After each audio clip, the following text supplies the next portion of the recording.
The Decaying Sentry by James E. Collins. When I was young, I'd never stepped foot into the train station. At the time, it had seemed the most official building in town, and so was off limits to my friends and I. Now it just seemed unfamiliar and benign. I walked down the station steps to the street. It had been a long time since my younger self had run along these streets. For some unexplained reason, my soul felt heavy. Perhaps due to the unwanted memories that clung to the town, bitter memories that had to be recalled alongside the warm, innocent ones and faces half remembered with sepia-toned clarity.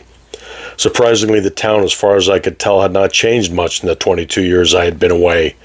The hotel still dominated the corner across from the station. The boardwalk still served as a sidewalk, keeping level with the doors as the roadway dropped steeply down to the bridge at the end of the street. The upper end of the street curved up towards where my old home used to stand. I knew that if I walked down the street and turned right towards the lake, the old library where I spent so much of my time would still be there. The post office would still be directly across from it. The post office where we would hang out inside the unlocked foyer after hours, where Tara Dench had, with her cherry gloss lips, declared her love for me, and where I had run from her like the hounds of hell were at my heels. I knew they were still there with a certainty that I couldn't explain. I knew it like I knew my own name. I knew it like I knew every dark and secret desire I had ever felt but never told. I turned up the street and began walking. I stayed off the road and followed the railroad tracks. A squat, derelict building sat a little way up the track, and before I realized it, my feet had carried me adjacent to it. I stood on the tracks, staring up at its rows of smashed windows. I remembered standing here in the same spot centuries ago, throwing railroad rocks up at those windows, pretending a courage I didn't feel and not being able to break one blasted window most of the time. I remember standing in the cloak of night under the old warehouse's leering presence, frightened beyond all capacity, yet refusing to yield to its influence. Somehow, prevailing over its terrible effect was the most important thing in the world to me. I would come here night after night, throwing rocks and cursing at it and staring down its empty skeletal orbs. Now I stood there and saw a dilapidated shell that should have been torn down years ago. I shook myself out of my reverie, took one last look at the building, and walked towards town, refusing to look back as I felt alien eyes watching me. The sun was going down, and I needed a room. The official entrance door to the hotel faced out from the corner at an angle. The unofficial entrance was a little farther down the walkway through the padded bar door. As I recalled, nobody used the main door. If you had business or needed a room for the night, you talked with the proprietor behind the bar. I remember this clearly, for my uncle had been the owner 22 years ago, and I imagine the routine had not changed much since then. I walked up to the bar and was pleasantly surprised to find, instead of the ubiquitous, stocky, salt-of-the-earth barkeep, a fresh-faced, uncynical, honest-to-God woman. "That's it, I'm handing in my crystal ball," I said. "Pardon me?" She scrunched up her nose in a cute gesture. "Sorry, don't mind me. These northern climates tend to addle my brain somewhat." I smiled my most disarming smile, the one with all the teeth, and she gave in and smiled back. Her black hair was cropped close to her skull, and yet it still defiantly curled into ringlets over her forehead. Her pale blue eyes reminded me of the sea, and I could easily have drowned myself in them. The hands holding the dishcloth were smooth with strong lines, and the nails were cut short. At first glance, she might have been considered boyish, but a second glance noticed the flare of her hips under the apron and the proud curve of her breasts that implied otherwise. "I see you're new in town." It wasn't a question, and her smile denoted no negative feeling towards my being an outsider. "In a manner of speaking, I am," I answered. "I lived here as a kid a long time ago.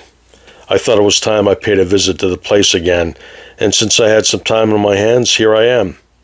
"Well, welcome back, Mr. Prodigal," she said, extending her hand. "My name's Anne." "I'm Jack, Anne. Pleased to meet you. Do you plan on staying in town long?" I'm not entirely sure, to tell you the truth. I don't really know why I came. It was so long ago that I'm sure no one would remember me, and it's not like I had a lot of happy memories here. Well, maybe instead of reliving old memories, you should be making new ones. She propped her elbow on the bar and put her chin in her hand and looked me straight in the eye. I looked back and we both laughed. Forgive me, she continued, not at all apologetically. I'm not being a tramp, really, but it does get tiring here. The same old boring lines by the same old barflies. I sometimes think I really need to get a life, you know? Her eyes threatened to swamp me. I bailed desperately. Do you own this place? I asked. God, no. I only help out when I can. It's not much, but it's honest work and it keeps me out of trouble. That small-town trouble can be the worst kind, I said. I guess you'll be needing a room for the night? I nodded. Wait here, I'll sign you in and get your key. She took off her apron and walked out from behind the bar towards the deserted lobby. Man overboard, I muttered under my breath. Anne's body had shone with a pale luminosity and her shorn hair smelled faintly of marigold. Her skin had felt smooth and taut under my hands. I remember that. We talked for a long time afterwards about many things. I told her of my uncle and of my mother facing her own mortality in a hospital bed while her 2 kids waited at home in frightening uncertainty as to the future.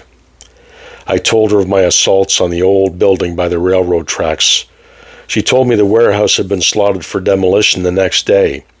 It had been scheduled many times before, she said, but for some reason it kept getting postponed. Oddly, the news of its destruction both angered and elated me. I fell asleep and dreamed I dwelt in a foggy realm where I had no past. I couldn't remember anything prior to the gray twilight that surrounded me. The future was as closed to my senses as the past was, and when I tried to recall anything, those thoughts dissolved like chalk on a sidewalk after a rainstorm. I stood on a rock promontory high above a crashing surf. The emerald and turquoise water churned below me, and the mist billowed and caressed my limbs, enveloping me in its embrace. Very soon, the mist covered everything, and nothing could be sensed of the water, only the sound of the waves on the rocks below. The fog seemed to solidify in front of me, and I had an urge to step out upon it.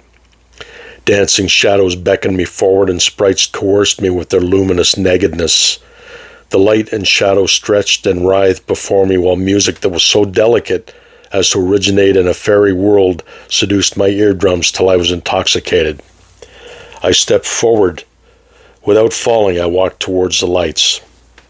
They danced and whirled in steadily increasing gyrations, growing more frenetic with each passing moment.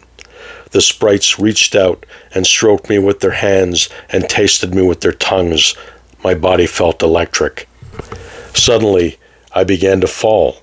I felt tightness around my ankles as if something held me there, pulling me violently downward. The lights had disappeared, and in their place there was only darkness. I was being dragged into the waters below. I gasped involuntarily as I hit the ice-cold water and took a mouthful of decaying seaweed. It filled my nose with mossy wetness and pried my mouth with ripe, grasping fingers. I was suffocating, yet still aware of the tightening shroud around me, dragging me farther down into the depths. I woke gasping to an incessant beating sound that ceased as soon as I opened my eyes. The bed lay in disarray from earlier in the night. In the darkness, I could see the shadow of Anne under the sheets. For a moment, it looked like she was wrapped in a shroud, and I rubbed my eyes hard with the heels of my hands, dismissing the thought as a morbid after-effect of my nightmare. I was shaking and drenched in sweat, but the nightmare was already fading from memory. I sat there for a minute, and my thoughts wandered back to the derelict building down the tracks. I hadn't realized until I stood in front of it that afternoon how significant an influence it had had on my life. I began to believe that my trip back to my roots had been instigated by a subconscious urge to resolve something, or to set something right in my life, but I couldn't pinpoint exactly what. My mind felt sluggish. I rose from the bed springs moaning. I got dressed and moved toward the door, pausing to listen for ghosts running along the hallway outside. perhaps a shadow of the boy I had once been. I had a strange feeling of being outside myself. I let myself out into the hall. The exit sign above the fire door to my right winked at me and stared with a baleful crimson eye. I stared back and moved toward it. Punching the hand-worn metal bar of the door, I escaped into the midnight air. The eerie sound of clicking footsteps seemed to run away from me as I stepped onto the metal catwalk beyond the door, and the silence that followed taunted me with oppressive glee. The small town inhabitants were entombed for the evening. Only specters would be abroad this night. I could see the silhouette of the old warehouse squatting like a bloated spider in the distance. The gravel of the roadway crunched under me as I stepped off the stairs. I turned toward the warehouse and began walking. The moon was shrouded in cloud cover, as if it were trying to hide its face from prying eyes. The terrain in front of me became hard to navigate in the darkness, and I stumbled a few times. Finally, after what seemed an eternity, I came within sight of the front facade of the old building. The effect of the broken second-story windows and the recessed entrance was still, more than ever, reminiscent of a grinning, moldy skull. The silence was overpowering, and I choked back the urge to fling an oath at the old giant. For old time's sake, I picked up a blackened joint of rock from between the rails and made to hurl it at one of the upper windows. As I hauled back and searched for an appropriate window to target, I spotted something that froze my soul. I dropped the rock to the ground, forgotten. As my eyes surveyed the dark windows, I had seen a hunched figure looking out at me. It had been looking directly at me and seemed to wave at me in a grotesque manner. I must have stumbled back a step, for the next thing I remember is lying between the rails looking up at the black sky. I heard a noise to my right and saw what might have been a large black dog loping its way around the side of the building.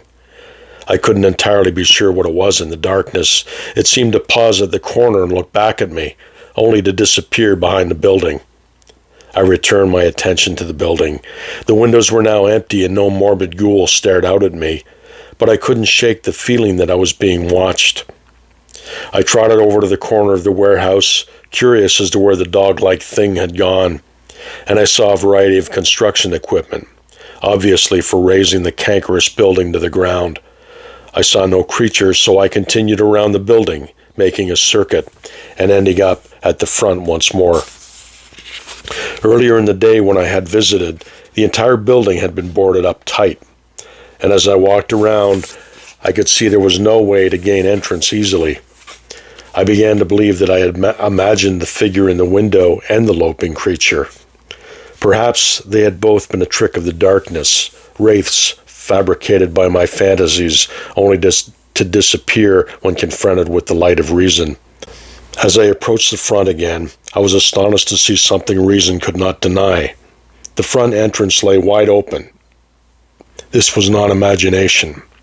Not 2 minutes before, the front entrance had been securely boarded up, and now a dark cavity beckoned silently before me. I was drawn inside, and as my foot crossed the threshold, the building seemed to creak with anticipation, and time lay suspended. It took a few moments for my eyes to adjust to the darkness, and I looked around me. For the large size of the room before me, it felt oddly claustrophobic, almost cloying. The floor was covered with years of accumulation: paper, leaves, rusted machinery, tools, wooden skids, cables, wires, broken beams and plaster, an odd assortment of garbage. This sentinel had stood collecting detritus and history for over a century, absorbing it like a sponge. A wooden stairway ran up the back wall to a catwalk of sorts that traveled around the circumference of the second story. A doorway lay off to the right side of the catwalk and obviously had been an entrance to a series of offices. The darkened windows of those offices looked down on me in solemn disapproval. Ignoring the encroaching walls and suppressing my sense of dread, I ascended the steps. My foot broke through the rotting stair, and as I steadied myself, I heard a strange tittering sound coming from the gloomy doorway above me. I dismissed it as an echo from the cracking of the stair beneath my feet. I tried to make sense of what I had seen in the window. It had not been my imagination, and yet I couldn't explain what I had seen and why it had seemed so unsettling. For the brief moment that I had seen the form in the window, the only impression I could get coming off of it was hate and anger. I couldn't see the front entrance anymore from where I was, and for all intents and purposes, I was alone and isolated in the old warehouse. The inner offices were even darker than the main area, the gloominess broken only by the gray light entering through the jagged windows. As I thought about the figure I had seen, I recalled a story I had read a long time ago. The character in the story had been haunted by weird creatures that had been created by the towering structures of the city he lived in, and by the subconscious minds of the thousands of inhabitants dwelling in that city. The author had called the creatures paramentals. What if it wasn't just a fictional piece of writing? What if over the years this warehouse had gained a paramental created out of the ether by some paranormal force beyond human comprehension? Perhaps somehow I had even had a hand in its creation in that long time ago. If I had, then all it would know would be hate and scorn, for that's all I had given it years ago. I had spewed every frustration, worry, grudge, despisement, and revulsion out onto this old structure in that torn time. Maybe these very rocks that lay scattered about on the floor had been ones thrown by me in hate and anger. An involuntary chill ran through my body. Out of the corner of my eye, I saw a shadow glide across the window and blot out the dim light, and I heard a strange, gurgling laughter. I realized that I had guessed part of the truth. A guttural wind moaned. Or was it the wind? It seemed to come from the inside of the building. The air about me got unnaturally still, and then in an instant, the inside of the room erupted into turmoil. I was being buffeted with a sort of junk picked up by the gale, and I raised my arms helplessly to try and protect myself. I struggled to make my way out of the maelstrom, but then, through slitted eyes, I saw to my great horror the creature that will haunt me forever. It seemed to stand at the center of the chaos, its bent, pale shape glowing maggot-like in the blunted dimness. It writhed and shuffled closer to me with animal directness, staring at me with an intelligence born of insanity. I was frozen in fear, and my body was held fast against the onslaught of the wind. I knew that I wouldn't be able to stand much more. With whatever small semblance of sanity I had left, I took note of what I was seeing. The thing's body was an amalgamation of ancient residue, old newspapers, garbage, moldy plaster, and to my horror, rotting and decayed carcasses of rats, vermin, and other things that I can't bear to think about. It raised a gnarled hand to me, and in desperation I kicked out at it and turned to run. I sprawled on the rusted skeleton of a desk and lay twisted in the wreckage as the thing moved closer. Again, it raised its hand to me and placed its musty gore over my mouth and nostrils. It insinuated itself into the crevices of my skull. I tried to scream but could only gasp impotently. I understood then that it had somehow been spawned by the town and the people inhabiting the town. It had been molded by their own fear, hate, envy, and anger into this abomination, and heaven help me, I had had a hand in its creation as well. Somehow, for some reason, it had summoned me back to kill me and make me pay for my blind ignorance and hate. My fingers clawed with futility at the thing's rotting flesh, tearing great clumps off in my fists, but all to no avail. It babbled incoherently in my ear, almost as if it was trying to justify itself to me. I could understand nothing but the hissing of its insane rage. My eyesight began to dim, and I felt myself passing out.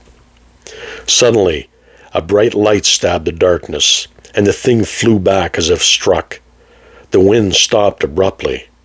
I heard Anne's voice as if from a great distance and felt her grip on my arm. The thing had receded into the shadows, but I knew it followed us as we left the building, staying just outside the circle of light. We gained the exit and stumbled out into the cool night. I had regained myself, and with a determined step I went to the construction shed around the corner. I kicked in the flimsy corrugated door and with a demented grimace removed the full gas cans from inside. I was dimly aware of Anne standing in the darkness beyond the tracks, watching me. I set to work, and in no time the base of the structure was saturated in gasoline. Stepping back, I removed a book of matches from my pocket. They caught with a hungry rasp, and I threw the entire thing into the doorway. The gasoline ignited instantly, and in minutes the entire building was engulfed. As I watched the rafters fall inward and sparks fly upward to the sky, my soul felt light as if purged. I felt a peace that I had not known in a long time. Looking over toward my right, I spied the large black dog watching me intently. It watched me for a few seconds, then turned away, trotting peacefully into the darkness. Its glowing eyes blinked once at me and disappeared. Anne was nowhere in sight. I sat down on the tracks and blacked out. I woke up to the fresh morning air. The crisp tang that is partial to northern mornings felt good in my lungs. A middle-aged man stood looking down at me. I was about ready to kick you in the ribs to get you up. I thought you might be a drunk, but now I've got a closer look. I see you're not. What the hell are you doing out here? He wore a faded flannel work shirt, jeans, and a worn pair of Kodiak boots. He carried a yellow construction hat under his left arm. It's a long story, I said. Could you help me up? He extended a hand toward me and pulled me up. I staggered a bit and looked around me. You know anything about this? He said, gesturing towards the smoking remnants of the warehouse. Never mind that. Have you seen a girl around here? I asked, starting to panic. The construction worker got an annoying look in his eye and started to chuckle. You don't understand, I said. There was a girl with me here last night. Anne, from the hotel in town. Anne? His eyes widened. Now I know you must be drunk. That hotel burned down years ago, killing everyone in it. And Anne. He broke off as I began to run towards town. I stopped short when I reached the hotel, or rather where the hotel had been. All that remains was a windswept lot covered in weeds and old scarred timbers. The end.